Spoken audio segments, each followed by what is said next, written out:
Hello అండి. Potato fry నా స్టైల్‌లో ఎలా చేయాలో చూసేద్దామా? ముందుగా పొటాటోస్ నీట్‌గా కడిగి చిన్న చిన్న ముక్కలుగా కట్ చేసుకొని సాల్ట్ వేసి 5-10 నిమిషాల పాటు ఉడికించుకోవాలండి. ఇది ఉడికాక చల్లార్చుకొని నీట్‌గా పీల్ ఆఫ్ చేసి పక్కనుంచుకోవాలి. మరీ ఎక్కువగా కూడా ఉడికించుకోకండి. తర్వాత ఆనియన్ తీసుకొని నీట్‌గా కట్ చేసి చిన్న చిన్న పీసెస్‌గా మాత్రమే కట్ చేయాలండి. ఎందుకంటే ఫ్రైస్‌కి ఆనియన్స్ అనేటివి చిన్న చిన్న పీసెస్‌గా కట్ చేసుకుంటే బాగా క్రిస్పీనెస్ అనేది వస్తుంది. దీంతో పాటు టేస్ట్ కూడా పెరుగుతుందండి. అలాగే వెల్లుల్లి తీసుకొని నీట్‌గా కడిగి కచ్చా పచ్చాగా దంచి పక్కనుంచుకోవాలి. ఇప్పుడు అల్లం, పచ్చిమిర్చి నీట్‌గా కడిగి చిన్న చిన్న పీసెస్‌గా కట్ చేసి పక్కనుంచుకోవాలి. ఇప్పుడు స్టవ్ మీద పాన్ పెట్టి ఆయిల్ వేసి ఆయిల్ హీట్ ఎక్కాక ఆవాలు, జీలకర్ర వేసి రోస్ట్ చేసుకోవాలి. అలాగే మనం దంచి పెట్టుకున్న వెల్లుల్లి కూడా వేసుకొని గోల్డెన్ కలర్ వచ్చేంత వరకు ఫ్రై చేసుకోవాలి, మిక్స్ చేసుకోవాలి. ఇప్పుడు మనం ముందుగా కట్ చేసి పెట్టుకున్నాం కదండి, అల్లం, పచ్చిమిర్చి చిన్న చిన్న పీసెస్గా కట్ చేసుకున్నాం కదా, అవి యాడ్ చేసేసుకొని ఆయిల్లో బాగా ఫ్రై అవ్వనివ్వాలి. అలాగే కరివేపాకు, కట్ చేసి పెట్టుకున్న ఆనియన్స్ కూడా వేసుకొని గోల్డెన్ కలర్ వచ్చేంత వరకు బాగా ఫ్రై చేసుకోవాలండి.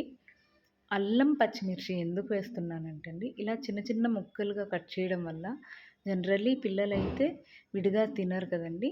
అందుకని ఇలా చిన్న చిన్న ముక్కలుగా కట్ చేసి ఫ్రైలో వేస్తే దాని ఫ్లేవర్ అనేది ఈ ఫ్రైకి బాగా ఇదయ్యి పిల్లలు కూడా తింటారండి తెలియకుండానే. ఇప్పుడు ఇదే ఆయిల్లో పచ్చెనగపప్పు, మినపప్పు కూడా వేసి ఫ్రై చేసుకోవాలి.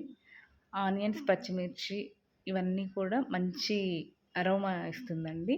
సో ఇవన్నీ కూడా గోల్డెన్ కలర్ వచ్చేంత వరకు బాగా ఫ్రై చేసేసుకోవాలి. చూడండి గోల్డెన్ కలర్ వచ్చింది కదా, ఈ స్టేజ్లో మనం ఏం చేయాలంటే పీల్ ఆఫ్ చేసి పెట్టుకున్నాం కదండి పొటాటోస్ని, అవైతే వేసుకోవాలి.